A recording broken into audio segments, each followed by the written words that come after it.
प्रिय विद्यार्थियों, पूर्व व्याख्यानों में हमने स्नातक तृतीय वर्ष संस्कृत के द्वितीय प्रश्न पत्र में निर्धारित महाकवि भर्तृहरि द्वारा रचित नीति शतक ग्रंथ के विभिन्न पद्यों का अनुशीलन किया था।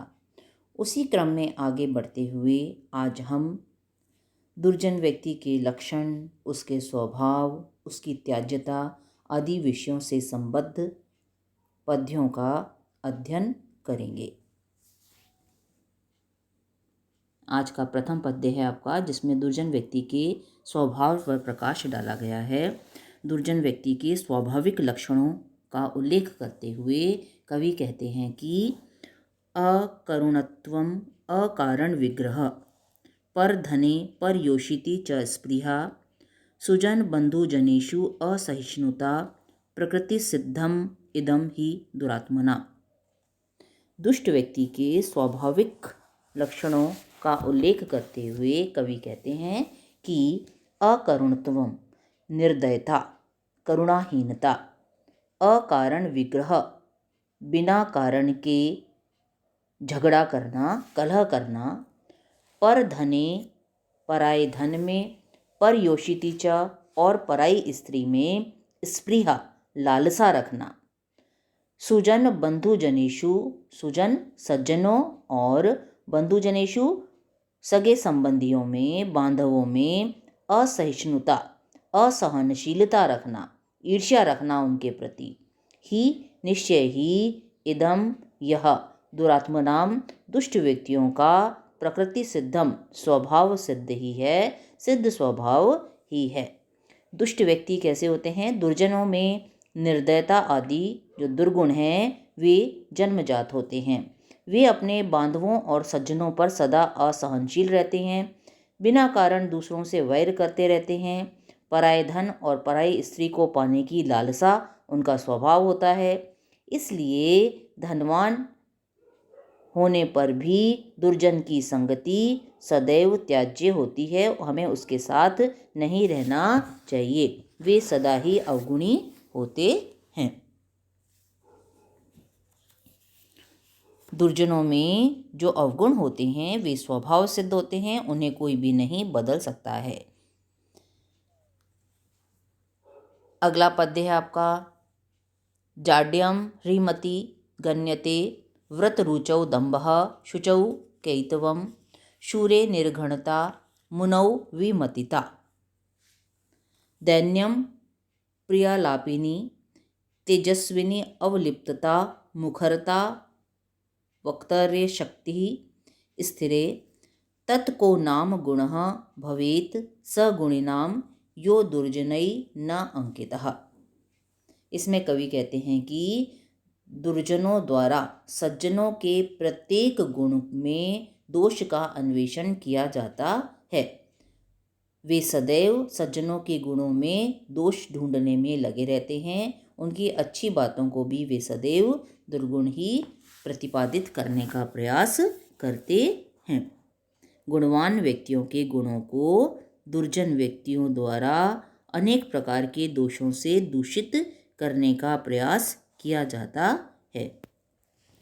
अन्वयानुसार देखिए, ह्रीमति लज्जाशील होने पर, जाड्यम मूर्ख है, व्रतरुचौ व्रत आदि में रुचि रखने पर, दम्भः पाखंडी है, शुचौ पवित्र रहने पर या पवित्रता होने पर, कैतवम धूर्त है, शूरे पराक्रम में, निर्घणता क्रूरता, मुनौ मननशील होने पर, विमतिता बुद्धिहीनता, प्रियालापिनी प्रिय बोलने वाले में, दैन्यम दीनता, तेजस्विनी तेजस्वी व्यक्ति में, अवलिप्तता घमंडीपन गर्वशील होना, वक्तरी अच्छा वक्ता होने पर, मुखरता वाचालता प्रगल्भता, स्थिरे शांत होने पर, अशक्ति ही सामर्थ्यहीन होना कमजोर होना, गण्यते गिना जाता है, तत् इसलिए गुणिनाम गुणवान व्यक्तियों का, स वह, को नाम गुणः कौन सा गुण है, यह जो दुर्जनई दुष्ट व्यक्तियों के द्वारा न अंकितः कलंकित नहीं किया जाता है। कवि कहते हैं कि दुर्जन लोग, यदि व्यक्ति लज्जाशील है तो उसे मूर्ख कहते हैं। व्रत आदि में यदि रुचि रखने वाला है वह सज्जन तो उसे पाखंडी कहते हैं। शुचौ, अगर वह पवित्र है तो उसे धूर्त कहते हैं। पराक्रमी व्यक्ति को क्रूर कहते हैं। मननशील व्यक्ति को बुद्धिहीन कहते हैं। प्रिय बोलने वाले व्यक्ति को दीन कहते हैं।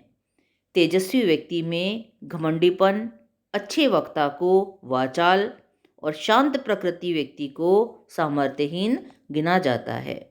तो गुणवान व्यक्तियों का ऐसा कौन सा गुण है जो दुष्ट व्यक्तियों के द्वारा कलंकित नहीं किया जाता है? दुर्जन अपने दुष्ट स्वभाव के कारण सज्जनों के सद्गुणों को भी निंदित करते रहते हैं और उनके पवित्र आचरण को पाखंड बतलाते हैं। ईर्ष्या युक्त ये दुर्जन व्यक्ति हर किसी पर दोषारोपण करते रहते हैं। अपने ऐसे स्वभाव के कारण वे सभी से स्वाभाविक वैर रखते हैं। अतः दुर्जनों के दोषारोपण से सज्जनों को कदापि विचलित नहीं होना चाहिए, क्योंकि यह तो उनका स्वभाव ही होता है। वे सज्जनों में कोई ना कोई दोष अवश्य निकालते रहते हैं, यह उनका स्वभाव ही होता है।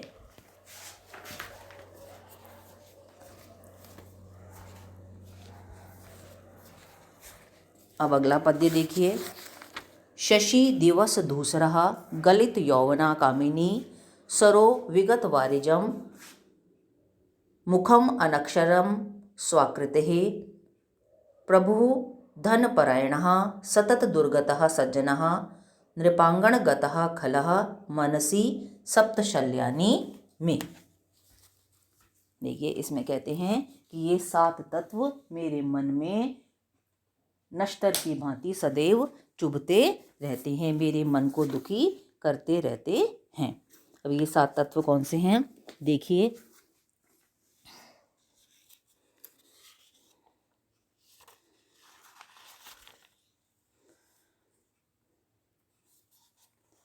दिवस धूसरः, दिन में मलिन शशि चंद्रमा, दिन में कांतिहीन हुआ चंद्रमा। गलित यौवना, क्षीण यौवन वाली कामिनी सुंदर स्त्री। विगत वारिजम, नष्ट हो गए हैं कमल जिसके, अर्थात कमलहीन सरह सरोवर तालाब।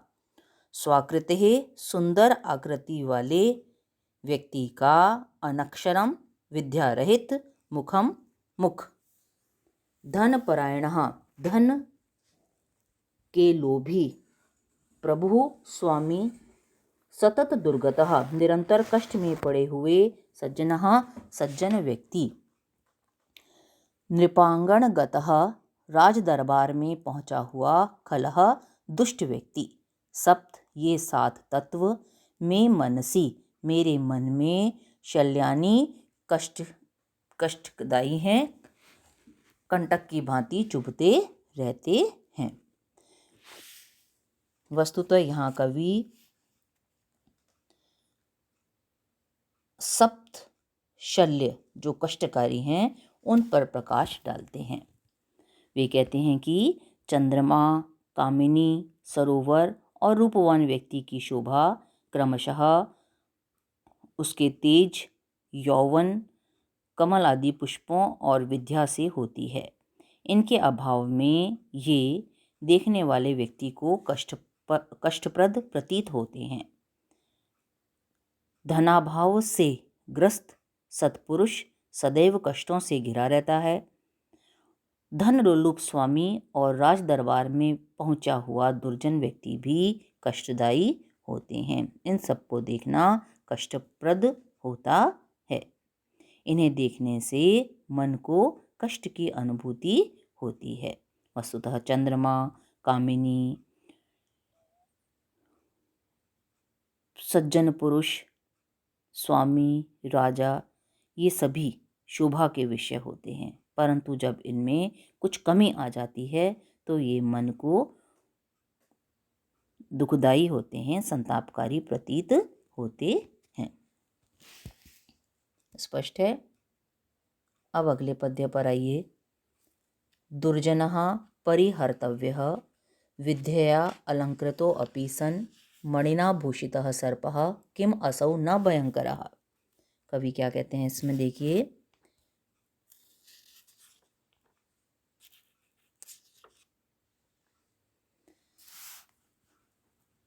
कवि कहते हैं कि चाहे दुर्जन ज्ञान संपन्न हो, धन संपन्न हो, तथापि उसका परित्याग कर देना चाहिए। क्यों? क्योंकि वह अपने दुष्ट स्वभाव के कारण आपको कभी न कभी पीड़ित करेगा ही। इसमें सर्प के उदाहरण द्वारा इसे स्पष्ट करते हैं। क्या कहते हैं? दुर्जनः दुष्ट व्यक्ति, विद्यया विद्या से, ज्ञान संपदा से, अलंकृतो अपि सन विभूषित होने पर भी, अलंकृत होने पर भी परिहर्तव्य त्याग देने योग्य होता है, त्याज्य होता है। उदाहरण देते हैं, दृष्टांत वो, मणिना मणि से भूषितः अलंकृत असौ सर्पः यह सर्प किम न क्या नहीं भयंकर भयंकर होता। कहते हैं अर्थ इसमें कवि कहते हैं कि जिस प्रकार से सर्प के मस्तक पर बहुमूल्य मणि होती है, फिर भी वह भयानक होता है, भयंकर होता है। जो भी व्यक्ति उसके फण पर सुशोभित मणि के लोभ में आकर उसके समीप जाता है, वह उसे डस लेता है। उसी प्रकार से विद्या और धन से संपन्न होने पर भी दुष्ट व्यक्ति अपने स्वभाव सिद्ध दुष्टता को कभी नहीं छोड़ सकता है। इसलिए ऐसा दुष्ट व्यक्ति सदैव निंदनीय और त्याज्य होता है। हमें उसके साथ नहीं रहना चाहिए।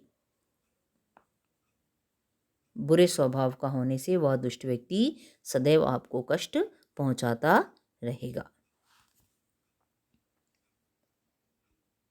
अगला पद्य देखिए, न कश्चित चंडकोपा नाम आत्मीय नाम भुजाम होतारम अपि जोवानम स्पृष्टः दहति पावकः। इसमें कवि क्रोध का फल बताते हैं। वे कहते हैं कि प्रचंड क्रोधी स्वभाव वाला राजा अग्नि सदृश संतापक होता है, संताप देने वाला होता है। ऐसे राजा से कोई भी व्यक्ति आत्मीयता नहीं रखता है। देखिए, चंडकोपा नाम प्रचंड क्रोध वाले भूभुजाम राजाओं का कश्चित कोई भी आत्मीय आत्मीयजन स्वजन हितैषी न नहीं होता है। पावकः अग्नि स्पृष्टः सन स्पर्श किए जाने पर जुह्वानम हवन करने वाले होतारम अपि होता को भी दहती जला देता है, उसको पीड़ित करता है। जिस प्रकार से अग्नि हवन करने वाले व्यक्ति को भी जला देती है, उसी प्रकार से क्रोधी स्वभाव वाला व्यक्ति अपने परिजनों को भी दंडित करने से नहीं चूकता है। ऐसे क्रोधी राजा का कोई भी व्यक्ति आत्मीय नहीं होता है। कोई भी उस राजा पर विश्वास नहीं करता है। ऐसे दुष्ट प्रकृति वालों को उनके उग्र क्रोध का फल हानिप्रद ही होता है। अभिप्राय क्या कहना चाहते हैं कि भाई देखिए, अग्नि कैसी है, जो हवन करने वाला होता है वह उसमें घृत आदि डालेगा, जिससे अग्नि और भी प्रचंड हो जाएगी, अग्नि समृद्ध भी होगी। लेकिन वह अग्नि स्वयं को समृद्धता प्रदान करने वाले होता को भी, होता के हाथ को भी जला देती है समृद्ध होते हुए। उसी प्रकार से जो दुष्ट व्यक्ति है, उसके प्रति उसके आत्मीयजन उसका भला करने के लिए कितनी ही अच्छी बात क्यों ना कहें, किंतु वह अपने क्रोधी स्वभाव के कारण उन्हें सदैव दंडित करता रहता है, उनकी बातों को नहीं सुनता है। तो इसलिए क्या कहते हैं, वो कहने का अर्थ क्या है कि जो प्रचंड क्रोध वाले व्यक्ति हैं उनसे हमें दूर रहना चाहिए। वो हमें अग्नि की भांति सदैव संतप्त ही करते रहेंगे। स्पष्ट है? इनका आप अनुशीलन करिएगा। अगर कोई समस्या आती है तो आप पूछ सकते हैं, आपका स्वागत है। कल हम इसी क्रम में आगे बढ़ेंगे। आज के लिए इतना ही।